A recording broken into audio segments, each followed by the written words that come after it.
Hello, my name is Rio Bravo. I'm going to be doing my research misconduct discussion on a couple of cases that I found on the website for the Office of Research Integrity.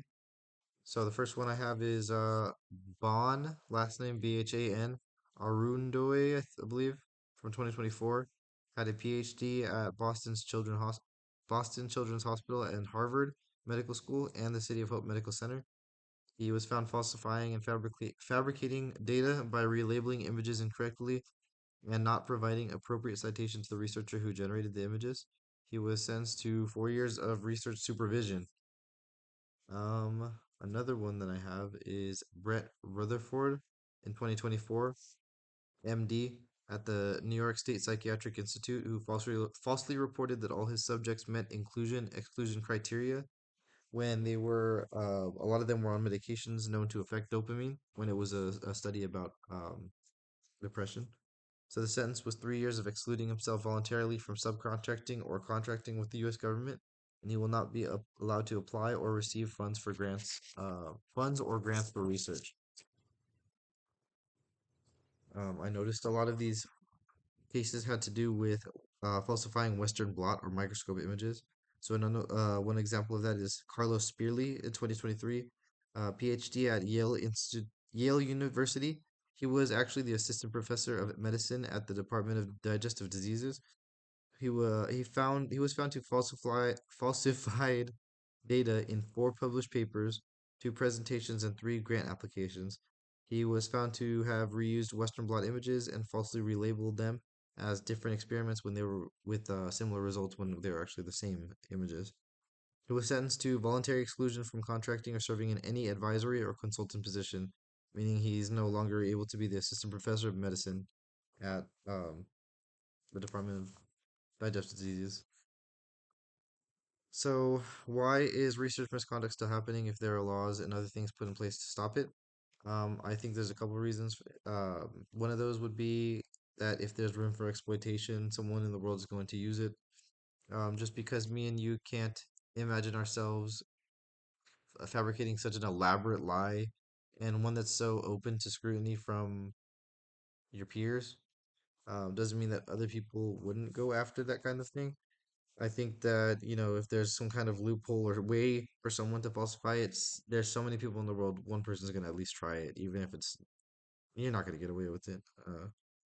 Alternatively, I believe that there's another kind of reason is that some researchers want their results to match their hypothesis or to confirm their hypothesis so desperately that they're willing to falsify data to prove it.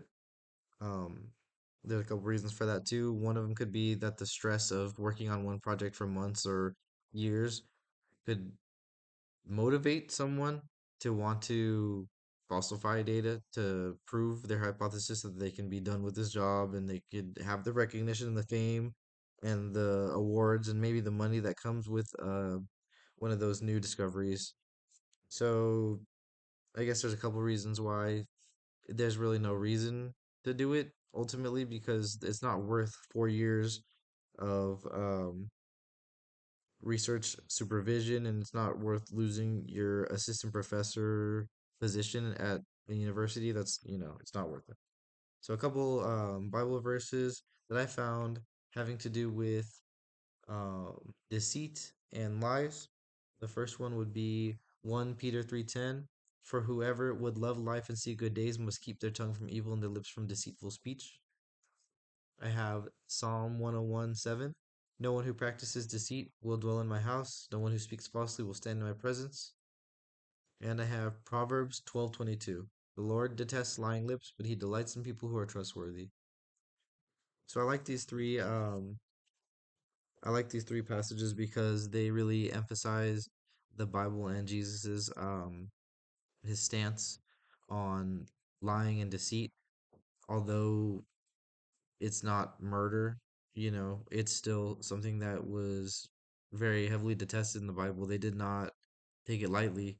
And I believe that, using some of these biblical principles could help some people try to steer away from deceit and lying, including things, that will harm your career, like falsifying evidence, and things that that are supposed to help people. If you're falsifying evidence, no one's going to be helped. There's going to be, false records. People are going to be taking medicine that doesn't even work, if you even get away with it. So, these biblical principles could have helped these people maybe try to steer away from doing something like this because it's not something that Jesus would have approved of. Anyways, thank you. Um, that was my presentation.